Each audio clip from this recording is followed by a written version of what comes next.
بسم الله الرحمن الرحيم بسم الله الرحمن الرحيم الحمد لله رب العالمين والعاقبة للمتقين ولا عدوان إلا على الظالمين والصلاة والسلام على رسول الله وصحبه أجمعين أما بعد மதிப்புக்குரிய சகோதரர்களே, அல்லாஹுடைய கிருபையினால் இன்ஷா அல்லாஹ் ஒவ்வொரு சனிக்கிழமையும் இஷாவுடைய தொழுகையை தொடர்ந்து இங்கு இந்த மஸ்ஜிதில் நாங்கள் தொடர்ச்சியாக ஃபிக்ஹுடைய ஒரு வகுப்பை நடத்துவதற்கான ஏற்பாடுகளை செய்திருக்கிறோம். இன்ஷா அல்லாஹ் இந்த ஃபிக்ஹுடைய வகுப்பிலே நாம் தொடர்ச்சியாக ஜனாசா சம்பந்தப்பட்ட ஷரியத்துடைய சட்டங்கள், அதில் நாங்கள் பேண வேண்டிய சுன்னத்தான முறைகள் என்ற இந்த தலைப்பிலே இன்ஷா அல்லாஹ் தொடர்ந்தும் கதைக்க இருக்கிறோம். அல்லாஹ் சுப்ஹானஹு வ தஆலா நம் அனைவர்களுக்கும் தீனை முறையாக புரிந்து அதனை அமல் செய்வதற்கான பாக்கியத்தை அல்லாஹ் சுப்ஹானஹு வ தஆலா நம் அனைவர்களுக்கும் தந்தருள்வானாக. கிதாபுல் ஜனாயிஸ் அல்லது ஜனாசா என்ற இந்த வார்த்தை, இது ஜனாயிஸ் என்பது ஜனாசா என்ற வார்த்தையுடைய பன்மையாகும். ஜனாசா என்ற இந்த வார்த்தை இது ஃபத்ஹாவின் மூலமாக ஜனாசா அல்லது ஜீமுக்கு கஸ்ரு செய்து ஜினாசா இந்த இரண்டு முறையில் இதனை நமக்கு மொழியலாம், ப்ரொனவுன்ஸ் பண்ணலாம். அது ஜனாசா என்பதாக அதற்கு நாம் ஃபத்ஹா வைத்து நாம் அதனை மொழியும் பொழுது அது அல் மையித், ஒரு மௌத்தானவர் அல்லது ஒரு இறந்தவர் என்ற இந்த வார்த்தைக்கான அர்த்தத்தை கொள்ளும். அதே நேரத்தில் அதுக்கு நாம் ஜினாசா என்பதாக அதற்கு கஸ்ரு செய்து நாம் அதனை மொழிந்தால், ப்ரொனவுன்ஸ் பண்ணினால் அது அஸ்ஸரீருல்லதி யுஹ்மலு அலைஹில் மையித், ஒரு ஜனாசா சுமந்து செல்லப்படும் ஒரு பலகை அல்லது ஜனாசா சுமந்து செல்லப்படும் ஒரு பெட்டி, இதற்கு ஜினாசா என்ற வார்த்தை சொல்லப்படும். அதாவது நாங்கள் நமது அன்றாட வாழ்க்கையில் நாம் சந்தூக் என்பதாக சொல்லக்கூடிய சுந்தூக் என்பதற்கு இந்த ஜினாசா என்ற வார்த்தையும் பாவிக்கப்படலாம். எனவே இது உலமாக்கள் நாம் நமது அன்றாட வாழ்க்கையுடைய பழக்கத்தில் நாம் இதனை ஜனாசா என்பதாக சொல்கிறோம். ஜனாசா என்பது ஒரு மையத்தை குறிக்கும் என்பதை நாம் ஆரம்பத்தில் விளங்கிக் கொள்ள வேண்டும். இன்றைய பாடத்தில் நாம் முதலாவதாக பார்க்கவிருப்பது முதலாவது ஹதீஸ். அபீ ஹுரைரா ரலியல்லாஹு அன்ஹு قال قال رسول الله صلى الله عليه وسلم أكثروا ذكر هذه اللذات الموت رواه الترمذي والنسائي وصححه ابن حبان. அபூ ஹுரைரா ரலியல்லாஹு அன்ஹு அவர்கள் சொல்கிறார்கள், ரசூலுல்லாஹி ஸல்லல்லாஹு அலைஹி வஸல்லம் அவர்கள் சொன்னார்கள், அக்ஸிரு, அதிகமாக, ذிக்ர ஹாதிமில் லஸ்ஸாத், ஹாதிமுல் லஸ்ஸாத்தை நீங்கள் அதிகமாக நினைவு கொள்ளுங்கள், அதிகமாக ஞாபகப்படுத்திக் கொள்ளுங்கள் என்பதாக ரசூலுல்லாஹி ஸல்லல்லாஹு அலைஹி வஸல்லம் அவர்கள் சொன்னார்கள். இப்போ ஹாதிமுல் லஸ்ஸாத் என்றால் என்ன என்பதை நாம் ஆரம்பத்தில் விளங்க கடமைப்பட்டிருக்கிறோம். அரபில் ஹதம என்ற வார்த்தை ஒன்றை வேகமாக வெட்டுவதற்கு அரபியில் ஹதம் என்ற வார்த்தை சொல்லப்படும். அப்போ ஹாதிம் என்றால் ஒன்றை வேகமாக அவசரமாக ஒன்றை துண்டிப்பும். லஸ்ஸாத் என்ற அந்த வார்த்தைக்கான அர்த்தத்தை நாம் பார்க்கும் பொழுது லஸ்ஸாத் என்பது சந்தோஷங்கள், இன்பமான நிகழ்வுகள், மனிதனுக்கு பிரியமான சந்தோஷமான மனிதனுக்கு சந்தோஷமான நிகழ்வுகளை லஸ்ஸாத் என்ற வார்த்தை குறிக்கும். அப்போ ஹாதிமுல் லஸ்ஸாத் என்பது மனிதனுடைய இன்பங்களை, சந்தோஷங்களை, குதூகலங்களை வேகமாக துண்டிக்கும் இந்த விடயத்தை மனிதர்கள், முஃமின்களே, முஸ்லிம்களே, நீங்கள் அதிகமாக நினைவு கூறுங்கள் என்பதாக ரசூலுல்லாஹி ஸல்லல்லாஹு அலைஹி வஸல்லம் அவர்கள் சொன்னார்கள். அந்த மனுடைய இன்பங்களை வேகமாக துண்டிக்கும் விடயம் எது என்பதை ரசூலுல்லாஹி ஸல்லல்லாஹு அலைஹி வஸல்லம் அவர்கள் குறிப்பிடும் பொழுது அல் மவுத், அதுதான் மவுத் என்பதாக ரசூலுல்லாஹி ஸல்லல்லாஹு அலைஹி வஸல்லம் அவர்கள் இங்கு குறிப்பிட்டிருக்கிறார்கள். எனவே அன்பான சகோதரர்களே, இந்த மவுத் என்பதை என்னுடைய இன்பங்களை மிக வேகமாக எந்த ஒரு சந்தோஷமான நிகழ்வுகள் ஆக இருந்தாலும் அந்த நிகழ்வில் ஒரு மையத்து ஏற்படுமாக இருந்தால், ஒரு மௌத்து ஏற்படுமாக இருந்தால், இது அந்த நிலைமையை தலைகீழாக புரட்டிவிடும், தலைகீழாக மாற்றுவதற்கான ஒரு சந்தர்ப்பம் ஒரு மௌத்துக்கு இருக்கிறது. எனவே ஒரு மௌத்தை அதிகமாக திக்ர் செய்வது, அதிகமாக ஞாபகம் செய்வது, இது மிகச்சிறந்த ஒரு அமலாக ரசூலுல்லாஹி ஸல்லல்லாஹு அலைஹி வஸல்லம் அவர்கள் இந்த உம்மத்தினர்களுக்கு அறிமுகப்படுத்தியிருக்கிறார்கள். அன்பான சகோதரர்களே, குர்ஆன் திலாவத் செய்கிறோம், திக்ர்கள் செய்கிறோம், இவைகள் எல்லாம் ஒரு நன்மையான, ஒரு மனிதனுக்கு நலவுகளை, அல்லாஹுடைய அஜ்ரை கொண்டு வரக்கூடிய இபாதத்துகளாக இருப்பது போன்று ஒரு மனிதன் மௌத்தை நினைவு கூறுவதையும் ஒரு இபாதத்தாகத்தான் இஸ்லாம் நமக்கு அறிமுகப்படுத்தியிருக்கிறது. ஏன் இந்த மௌத்து, ஒரு மனிதன் அதிகமாக இந்த மௌத்தை நினைவு கூறும் பொழுது அந்த மனிதனுக்கு தனது வாழ்க்கையுடைய பர்பஸை, இங்கு நாம் எதற்கு அனுப்பப்பட்டிருக்கிறோம், இந்த வாழ்க்கையில் நாம் இதனை அடைய வேண்டும், இதனை சாதிக்க வேண்டும் என்ற இந்த விடயத்தை அந்த மௌத்து மனிதனுக்கு ஞாபகப்படுத்துவதனால், அதனுடைய பர்பஸை இது ரிமைண்ட் பண்ணக்கூடிய ஒரு விஷயமாக இருப்பதனால் அந்த மௌத்தை அதிகமாக நினைவு கூறுவதை இஸ்லாம் இபாதத்தாக காட்டிருக்கிறது. நபி ஸல்லல்லாஹு அலைஹி வஸல்லம் அவர்கள் இன்னொரு கட்டத்தில் இந்த மௌத்தை நினைவு கூறுவது இது எந்த அளவுக்கு ஒரு ஸ்ட்ராங்கான, ஒரு உறுதியான ஒரு அமல் என்பதை நபி ஸல்லல்லாஹு அலைஹி வஸல்லம் அவர்கள் இவ்வாறு சொல்லி காட்டினார்கள். அக்ஸிரு ذِكْرَ هَذِمِ اللَّذَّاتِ فَمَا ذَكَرَهُ عَبْدٌ قَطُّ وَهُوَ فِي ضِيقٍ إِلَّا وَسَّعَهُ عَلَيْهِ وَلَا ذَكَرَهُ وَهُوَ فِي سَعَةٍ إِلَّا ضَيَّقَهُ عَلَيْهِ. இது ஒரு சிறந்த ஒரு ஹத் ரசூலுல்லாஹி ஸல்லல்லாஹு அலைஹி வஸல்லம் அவருடைய அழகான ஒரு வழிகாட்டலாக இருக்கிறது. அன்பான சகோதரர்களே, மனிதனுடைய வாழ்க்கையில் மனிதனுக்கு 2 கட்டங்கள் இருக்கலாம். ஒன்று, மனிதன் சந்தோஷத்தில் இருக்கும் ஒரு நிலைமையில் தனது வாழ்க்கையை தன் மனிதன் இப்போது கழிக்கும் ஒரு தருணமாக இருக்கலாம். அல்லது மனிதனுடைய வாழ்க்கையில் இந்த கட்டம் மனிதன் ஒரு கஷ்டத்தை அல்லது ஒரு பிரச்சனையை கடந்து செல்லும் ஒரு நிலைமையாக இருக்கலாம். இந்த 2 நிலைமைகளையும் ஒரு மனிதன் மௌத்தை ஞாபகப்படுத்துவது அந்த நிலைமையில் மனிதன் முறையாக அந்த நிலைமையை கடந்து செல்வதற்கு மனிதனுக்கு மௌத்து உதவியாக இருக்கும் என்பதாக ரசூலுல்லாஹி ஸல்லல்லாஹு அலைஹி வஸல்லம் சொன்னார். இது ஒரு மிக முக்கியமான ஒரு செய்தி. நபி ஸல்லல்லாஹு அலைஹி வஸல்லம் அவர்கள் சொன்னார்கள், அக்ஸிரு ذِكْرَ هَذِمِ اللَّذَّاتِ. அதனுடைய இன்பங்களை முறையடிக்கும், வேகமாக துண்டிக்கும் இந்த மௌத்தை மனிதர்கள் அதிகமாக ஞாபகப்படுத்திக் கொள்ளட்டும் என்பதாக சொல்லிவிட்டு சொன்னார்கள், فَمَا ذَكَرَهُ عَبْدٌ قَطُّ وَهُوَ فِي ضِيقٍ إِلَّا وَسَّعَهُ عَلَيْهِ. ஒரு மனிதன் வாழ்க்கையில் கஷ்டமான ஒரு தருணத்தை, அது நோயினாலாக இருக்கலாம், தனது வாழ்க்கையில் சரி ஒரு மிக முக்கியமான விஷயத்தை இழப்பதினூடாக இருக்கலாம், தனது குடும்பத்தில் ஏற்பட்ட ஒரு கஷ்டம், ஒரு பிளவு, எதுவோ என்ன பிரச்சனையாக இருந்தாலும் அப்படியாப்பட்ட ஒரு கஷ்டமான ஒரு நிலைமையை ஒரு மனிதன் கடந்து செல்லும் இந்த நேரத்தில் அந்த மனிதன் அந்த கஷ்டத்தில் தனது மௌத்தை ஞாபகப்படுத்தினால் இல்ல வஸ்ஸஅஹு அலைஹ், அந்த நிலைமையை அந்த மௌத்தை ஞாபகப்படுத்துவது மனிதனுக்கு இலகுவாக ஆக்கிவிடும். என்ன கஷ்டமாக இருந்தாலும் சரி, என்ன பிரச்சனையாக இருந்தாலும், இந்த பிரச்சனைகள் எல்லாம் மௌத்து வரும் வரைக்கும் தானே. மௌத்துக்கு பின்னால் மனிதனுக்கு இந்த பிரச்சனை என்பது இருக்க போவதில்லையே. எனவே இந்த பிரச்சனையை நான் கடந்து செல்ல வேண்டும். இந்த பிரச்சனை என்பது இந்த வாழ்க்கையில் ஒரு நிரந்தரமான ஒரு நிலைமை அல்ல என்பதை அந்த மௌத்து மனிதனுக்கு ஞாபகப்படுத்தும் பொழுது எவ்வளவு பெரிய பிரச்சனையாக இருந்தாலும் அந்த பிரச்சனை மனிதனுக்கு இலகுவாக மாறிவிடும் என்பதாக ரசூலுல்லாஹி ஸல்லல்லாஹு அலைஹி வஸல்லம் சொன்னார்கள்.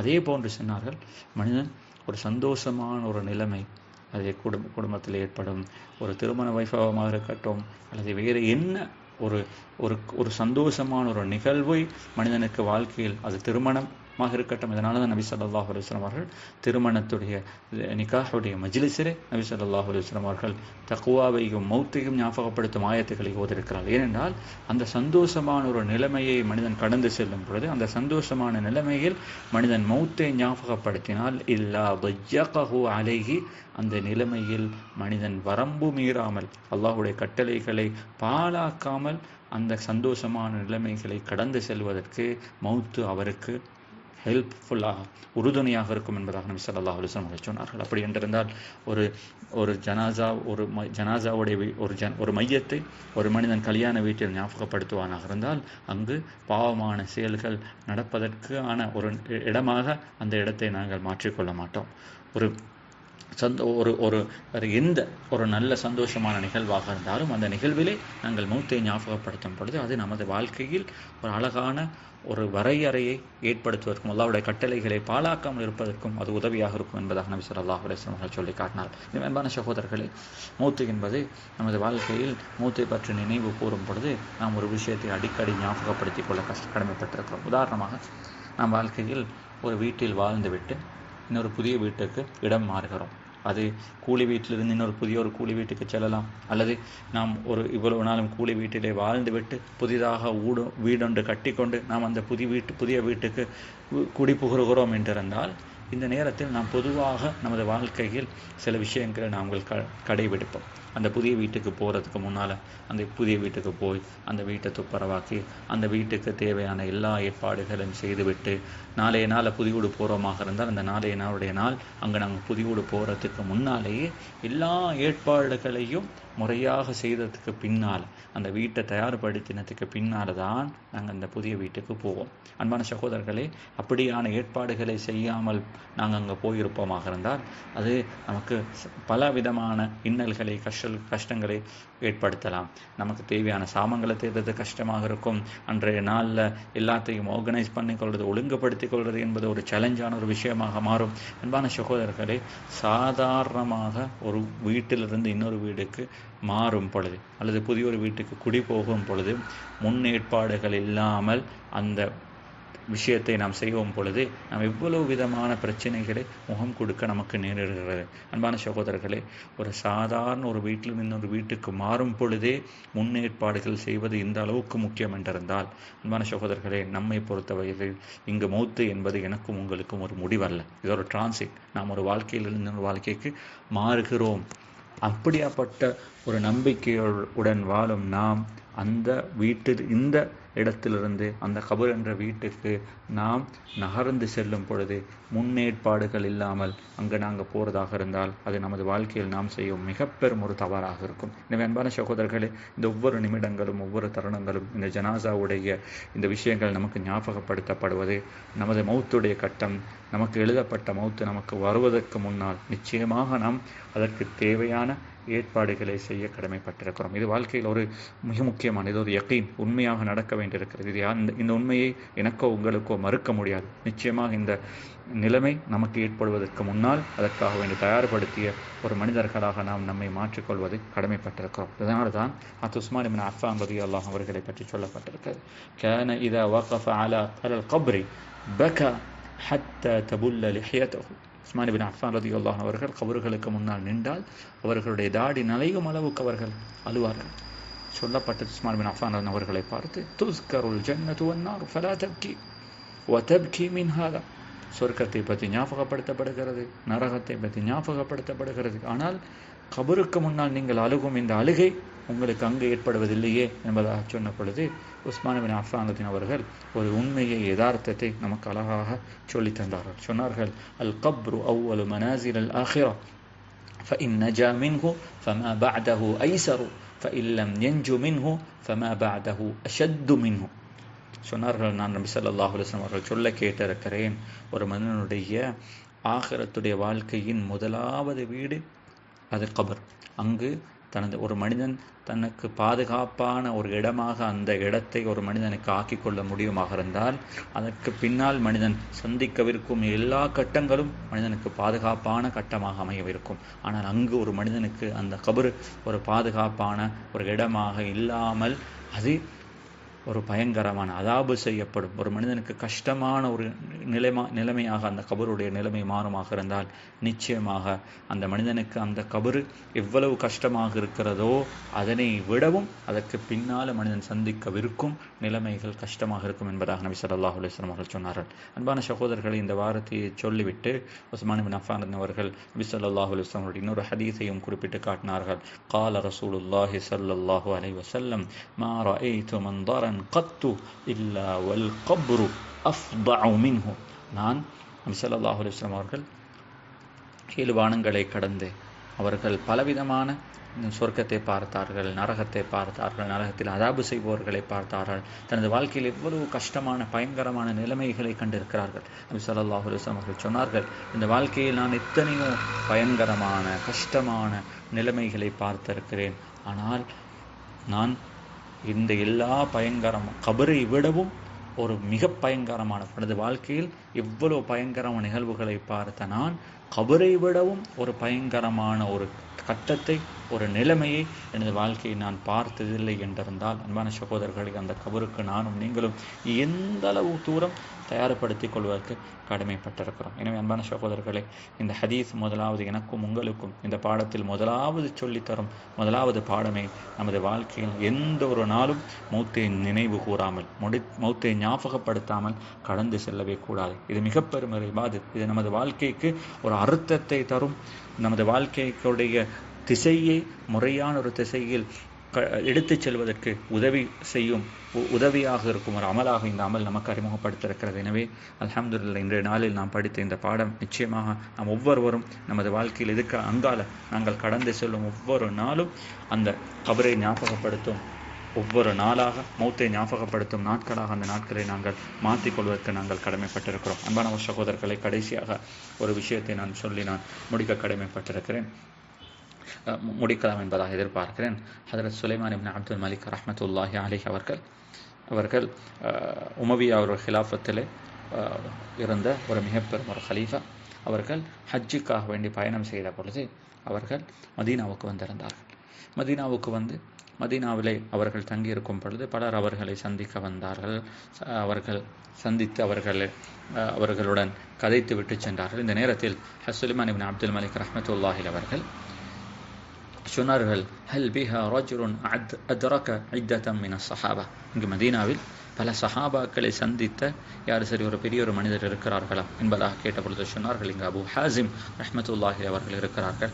உடனடியாக ஒரு தூதை அனுப்பினார்கள் அபு ஹாசிம் ரஹ்மத்துல்லா அவர்களை வந்து அவர்களை சந்திக்குமாறு.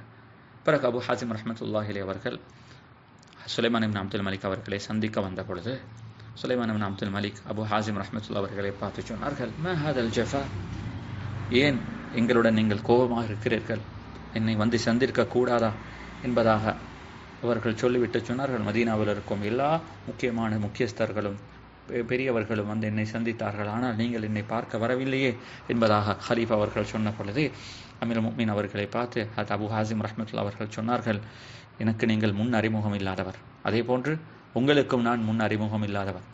நமக்கு மத்தியில் ஒரு நட்பு இருந்திருந்தால் உங்களை சந்திக்காமல் இருப்பது ஒரு பகையாக இருந்திருக்கலாம். ஆனால் இதற்கு முன்னால் ஒரு நட்பொண்டு இல்லாத ஒரு நேரத்தில் நாங்கள் உங்களை சந்திக்காமல் இருப்பதை பகையாக உங்களுக்கு பார்க்க முடியாது என்பதாக அபு ஹாசிம் ரஹ்மத்துல்லாஹி அவர்கள் சுலைமான் இப்னு அப்துல் மலிக் அவர்களை பார்த்து சொன்னவுடன் சொன்னார்கள், ஷேக் அவர்களே, அஸாப ஷேஹு அஹ்தஅது அன, நீங்கள் சொன்னது சரிதான், நான் தான் இதனை பிழையாக புரிந்து கொண்டேன் என்பதாக சொல்லிவிட்டு அபு ஹாசிம் ரஹ்மத்துல்லாஹி அவர்களிடத்தில் ஒரு கேள்வியை கேட்டார்கள். சொன்னார்கள், யா அபா ஹாசிம், மா லனா நக்ரஹுல் மௌத், ஏன் நாம் மௌத்தை வெறுக்கிறோம்? மௌத்து என்பது உண்மை என்பதை உணர்ந்திருக்கிறோம், மௌத்துக்கு பின்னால் வாழ்க்கை ஒன்று இருக்கிறது என்பதை நம்பி இருக்கிறோம், நிச்சயமாக ஒரு நாள் நாம் கபருக்கு செல்வோம் என்பதை உறுதியாக நாம் நம்பியதன் பின்னாலும் அந்த மௌத்து என்பது ஒரு முஃமினுக்கு துஹ்ஃபத்துல் முஃமினி அல் மௌத், மௌத்து என்பது ஒரு முஃமினுக்கு கிடைக்கும் மிக பெரும் ஒரு கிஃப்ட். ஏனென்றால் அதுக்கு பின்னால் மனிதனுக்கு கஷ்டம் இல்லை, மனிதனுக்கு நிரந்தரமான ஒரு சந்தோஷமான ஒரு வாழ்க்கை தான் ஒரு முஃமினுக்கு மௌத்துக்கு பின்னால் இருக்கிறது என்பதெல்லாம் அறிந்ததன் பின்னாலும் ஏன் நாம் மௌத்தை பயப்படுகிறோம், மௌத்து வரக்கூடாது என்பதாக ஆசைப்படுகிறோம், அந்த மௌத்து வந்துடக்கூடாது என்பதாக எதிர்பார்க்கிறோம் என்பதாக அபு ஹாசிம் ரஹ்மத்துல்லாஹி அவரிடத்தில் சுலைமான் இப்னு அப்துல் மலிக் அவர்கள் கேட்ட பொழுது சுலைமான் இப்னு அப்துல் மலிக்கை பார்த்து அபு ஹாசிம் ரஹ்மத்துல்லாஹி அவர்கள் ஒரு மிக முக்கியமான ஒரு செய்தியை சொன்னார்கள். இது எனக்கும் உங்களுக்கும் இன்றைய கட்டத்தில் பொருந்தும் ஒரு செய்தியாக இருக்கிறது என்பதை ஆனால் இதனை நான் ஞாபகப்படுத்துகிறேன். அல்லாஹ் சுப்ஹானஹு வ தஆலா இப்படியாப்பட்ட மனிதர்கள் அல்லாஹ் என்னையும் உங்களையும் ஆக்கிவிடக்கூடாது. சொன்னார்கள், அம்மர்துமுத் துன்யா வ ஹர்ரப்துமுல் ஆখিরা ஃபதக்ரஹூனல் குரூஜ மினல் உம்ரானி இலல் ஹராப். சொன்னார்கள், நாங்கள் எல்லாரும் துனியாவை நல்லாக செழிப்பாக இதனை அழகாக அமைத்திருக்கிறோம், நமது வாழ்க்கையில் இங்கு நாம் வாழ்வதற்கு தேவையான எல்லாத்தையும் இங்கு நாங்கள் அழகாக கட்டியெழுப்பியிருக்கிறோம், அதற்கான ஏற்பாடுகளை செய்திருக்கிறோம். எனவே வஹர்ரப்துமுல் ஆখিরা, நாம் இங்கு வாழ்வதற்கான ஏற்பாடுகளை செய்த நாம் நமது ஆখিরাத்தினுடைய வாழ்க்கைக்கு தேவையான ஏற்பாடுகளை செய்ய தவறிவிட்டோம். எனவே ஃபதக்ரஹூனல் குரூஜ மினல் உம்ரானி இலல் ஹராப், நாம் எந்த வாழ்க்கையை வாழ்வதற்காக வேண்டி எந்த ஏற்பாடுகளை செய்திருக்கிறோமோ அந்த ஏற்பாடுகள் செய்த அந்த வாழ்க்கையில் அந்த இடத்தில் தான் இருக்க வேண்டும் என்பதாக ஆசைப்படுகிறோமே தவிர இந்த வாழ்க்கைக்காக வேண்டி நாம் இதனையுமே தயார்படுத்தவில்லையோ, இதனையுமே முற்படுத்தி அனுப்பவில்லையோ, அந்த இடத்துக்கு போவதற்கு நாங்கள் வெறுக்கிறோம். எனவே நாம் ஆகிரத்துடைய வாழ்க்கைக்காக வேண்டி தயார்படுத்தியிருப்போமாக இருந்தால் அந்த வாழ்க்கையில் நாம் அங்கு போய் வாழ்வதற்கான எல்லா ஏற்பாடுகளையும் செய்திருந்தால் நிச்சயமாக ஒரு மனிதன் மௌத்தை வெறுக்க மாட்டான், மௌத்தை ஒரு நாளும் அவன் வந்துடக்கூடாது என்பதாக ஆசைப்பட மாட்டான், அந்த மௌத்து வர வேண்டும் என்பதாக அந்த மனிதன் எதிர்பார்த்து நிற்பான். ஆனால் அந்த எதிர்பார்ப்பு நமக்கு வாழ்க்கையில் இல்லாமல் இருப்பதற்கான மிக முக்கியமான காரணமாக இருக்கிறது. நாம் அந்த வாழ்க்கைக்காக வேண்டி இன்னும் எதுவும் தயார்படுத்தாமல் இருக்கிறோம். அன்பான சகோதரர்களே, இங்கு கஷ்டப்பட்டால் தான் எதையும் அடையலாம் என்பதாக எதிர்பார்த்த நாம் ஆகிரத்துடைய வாழ்க்கையிலையும் இது சரி ஒரு முயற்சிகள் செய்து கஷ்டப்பட்டால் தான் அடையலாம் என்பதையும் நாங்கள் உணர கடமைப்பட்டிருக்கிறோம். எனவே அன்பான சகோதரர்களே, இந்த ஹதீஸ் நமது வாழ்க்கையில் நமக்கு மிக முக்கியமான ஒரு செய்தியை சொல்கிறது. அதுதான் நமது வாழ்க்கையில் எந்த ஒரு நாளும் மௌத்தை ஞாபகப்படுத்தாமல் கடந்து செல்லக்கூடாது. எனவே அல்ஹம்துலில்லாஹ் இந்த ஹதீஸுடைய இந்த செய்தியை முறையாக புரிந்து கொண்டு நமது வாழ்க்கையில் அந்த மௌத்தை அதிகமாக ஞாபகப்படுத்தி அல்லாஹுடைய அந்த நன்மைகளை அந்த அஜ்ர்களை பெற்ற ஒரு சமூகத்திலேயும் நமது அந்த மௌத்து நமது அதிகமாக ஞாபகப்படுத்துவதனால் நமது ஆகிரத்துடைய வாழ்க்கைக்கு தயார்படுத்தும் ஒரு தருணமாக அந்த மௌத்தை மாற்றிக்கொள்வதற்கும் நாம் முயற்சி செய்ய வேண்டும். எங்கள் அல்லாஹ் சுப்ஹானஹு வ தஆலா நாம் என்ன விஷயங்களை பேசினோமோ கதைத்தோமோ அந்த விஷயங்களை நமது வாழ்க்கையில் மௌத்து வரைக்கும் அமல் செய்யக்கூடிய பாக்கியத்தை நம் அனைவர்களுக்கும் அல்லாஹ் நசீபாக்குவானாக. நமது மௌத்தை சிறந்த ஒரு மௌத்தாக அல்லாஹ் சுப்ஹானஹு வ தஆலா ஆக்கி வைப்பானாக. நமது ஆகிரத்துடைய வாழ்க்கையை அல்லாஹ் சுப்ஹானஹு வ தஆலா இந்த மௌத்துக்கு பின்னால் இருக்கக்கூடிய வாழ்க்கையை நமக்கு சிறந்த ஒரு வாழ்க்கையாக ஆக்கி தருவானாக. வ ஆகிரு தஅவானா அல்ஹம்துலில்லாஹி ரப்பில் ஆலமீன். அஸ்ஸலாமு அலைக்கும் வரஹ்மத்துல்லாஹி வபரகாத்துஹு.